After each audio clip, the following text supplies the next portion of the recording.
Hi, I'm Mark Fischer, candidate for the Pennsylvania House of Representatives in District 50. This is Mark and Sam on the back porch.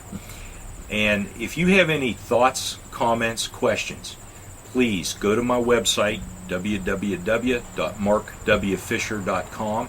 Fischer is spelled F-I-S-C-H-E-R.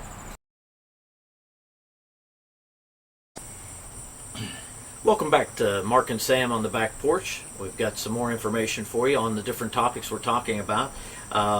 Mark, we've got a couple things going on in education right now. We've got education spending problems, and we've also got the pension problem. Give me your philosophy on these things. Absolutely. Well, let's get the facts out there for everybody to understand. And right. Again, there'll be a link on the website to this article. It's from the Commonwealth Foundation, and its title is Education Spending, the Rest of the Story. And it leads into both of those issues. It's right. a really good article, well researched. First off, when it comes to school spending, I've looked at so many aspects of this problem, and it is inconsistent around the state. We've got different situations related to primarily the per pupil cost of an right. education. Now, some of the numbers, I'm just going to lay them right out for you. Today, Pennsylvania school districts spend on average more than $14,000 per student per year. That's a lot of money. It's incredible. That's rivaling higher education on spending costs. And you would think that with the centralized facility and the structured rules that they operate by, that could right. be reduced. But that's just the average. The scary part of that is some districts go as high as $25,000 per student, which is more than most of the higher education institutions we deal with. Right. It's a lot of money. There's no correlation between the amount spent and the results. There's no correlation. If you spend more, it doesn't improve grades. There are a million different ways to measure right. Success, improvement, what have you.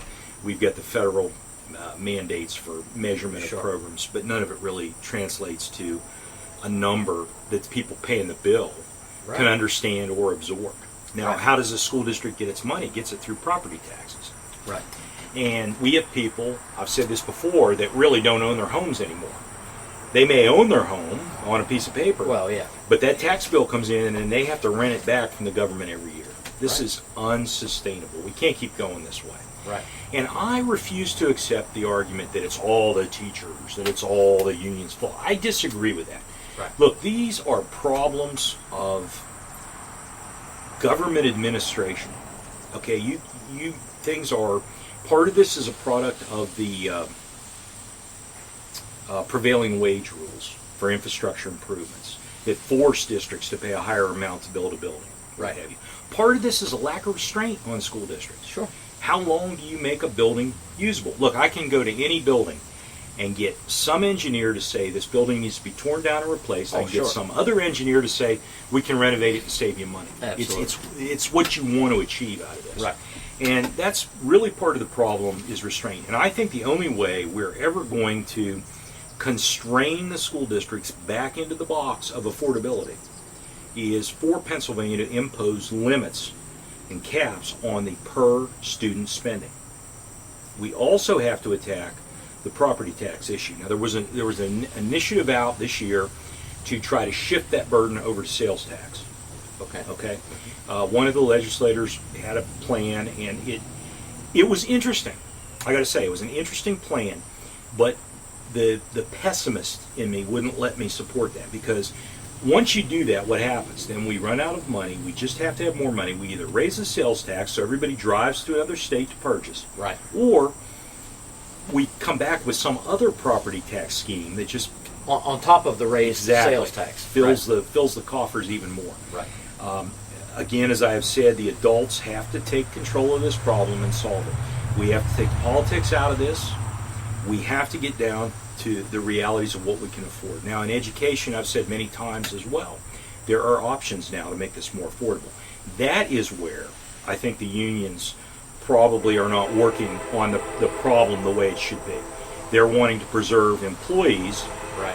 when we could do this cheaper through a different method. whether it be online, Sure. some virtual learning environment. There are many things Sure. out there. Look at higher education; they're doing it all over the world. Right.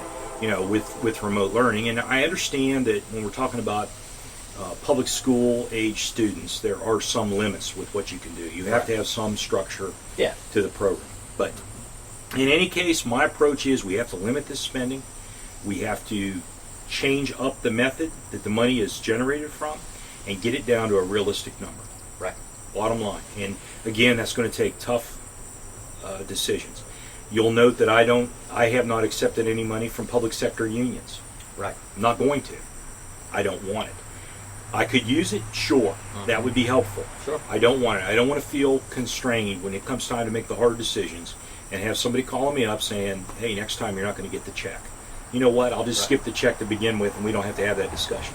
And you're right, it is hard decisions. And it's going to be hard decisions, not only locally, but throughout the state that's going to make this happen. It's going to be tough. And it's not designed, I'm not saying to punish anybody. No, sure. This is not what this is about. We've got to make it affordable. Well, it's a word I've been using the last couple of weeks with my family. They're tired of hearing it. It's resolve issues. Absolutely. And that's what we don't do anymore. We have to point the finger. Somebody's got to be right, somebody's got to be wrong, and that doesn't always help the situation. Let's resolve some of these issues and move on. Absolutely.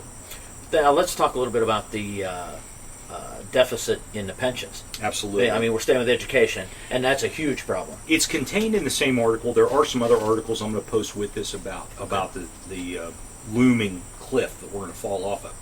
Now, there are two public employees pension plans. One is for teachers. One is for everyone else, all the other state employees. The numbers are 1.7 billion contribution increase from 2011 to 2012. 1 year alone, we have to go up 1.7 billion. But you go more than 6.1 billion in 2016-2017. That's a 257% increase. Now, the 1.7 billion number I mentioned is basically what it is this year, but that number still is staggering and has gone up considerably over the years. But we're going to jump in just 4 years, 5 years, by 257%. How in the world do we maintain You that? can't do it. That's what I was going to say. Can't do it. Now, the solution, though, and I want to emphasize this to the people who say, "Oh, he just wants to cut pensions." Right. Look, I'm a pensioner out of a state system, another state. Right.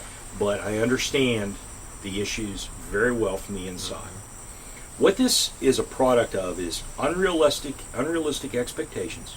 That we have grown the amounts to the point we can't sustain it. But the second part of this, and this is the dirty secret of this issue, is we have not funded it properly. We have dropped off. We've kicked the can down the road, so somebody else has to deal with it. And you know what? It's fixing to come due. Right. We've got to deal with it. That can is now a 55-gallon drum. Yeah, and our toes are broken. That's right. So, what this is going to take is a lot of discipline. I like some of the solutions that Diana Irie Vaughn, who's running for state treasurer, has put out there. I think she gets it. She understands. Not everybody can get the pension funding arguments. I get it because I've been in it. I was a union officer in a system that was in it, and I understand the need to do it right. Some other states have done it the right way. Right. And they've put the proper money there. They've constrained the types of benefits that can be received, so it's not crazy huge, and you keep moving. And that's what we're faced with. I'll make those tough decisions. And again, it's not to penalize anybody, but if we fall off a 257% cliff, Oh, my. okay, we're done. I mean, these pensions won't get paid. No. And you can't do that. You've got to ensure that they're going to be there. Right. But you've got to constrain it. Well, you heard it from Mark Fischer. He's running for state representative in the 50th district. We're talking all the different topics on our video chat, so stay tuned. This is Mark and Sam on the Back Porch.